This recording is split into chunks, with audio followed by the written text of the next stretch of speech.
এই দুনিয়ার রাস্তাঘাটে কত মানুষ দিনে রাতে করছে আনাগোনা, তাই না? এখন এই রাস্তার মধ্যে কত মানুষজন বসছে, খাদ্য পানীয় পান করছে এবং খুশি খুশি হয়ে সে তার জীবনযাপন করছে।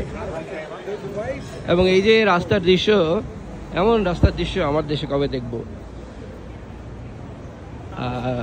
সত্যিকার অর্থেই আমি সেটা দেখতে চাইবো, যে একটা ফ্রি সোসাইটি হোক, যেখানে সবাই তাদের নিজেদের মতো জীবনযাপন করুক, কারো ক্ষতি না করে, প্রচণ্ডভাবে টাকা ইনকাম করুক, তাদের সকল সুযোগ সৃষ্টি হোক এবং সেই সুযোগ সৃষ্টি আমরা সকলে মিলেই করব। ইয়েস, এবং সেটা হলেই এই আমাদেরকে মানে যেমন তেমন বুঝ দিয়ে আমাদের দেশ, আমাদের ভবিষ্যৎ নিয়ে কেউ ছেলেখেলা করতে পারবে না। হ্যাঁ, আমি সত্যি বলছি, কারণ বর্তমানে এখন পর্যন্ত যা দেখছি যে আমাদেরকে নিয়ে পৃথিবীর অনেকেই খেলাধুলা করছে। আমরা কি বুঝতে পারছি না যে আমরা খেলার মানে ক্রিয়ানক যারা আছে তাদের গুটি হয়ে কাজ করছি?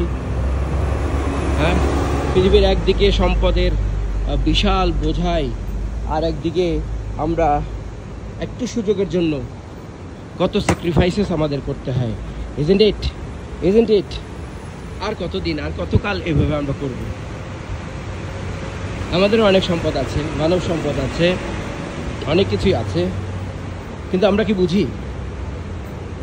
বিদেশের প্রত্যেকটা কদম কদমে আমার এটাই মনে হয় যে আমাদের দেশে এমন ছেলেরা কেন সৃষ্টি হয়ে যায় না যে নিজেই উদ্যোক্তা হয়ে তার আশপাশটা মানে অ্যাটলিস্ট পরিবর্তন করে দেয়।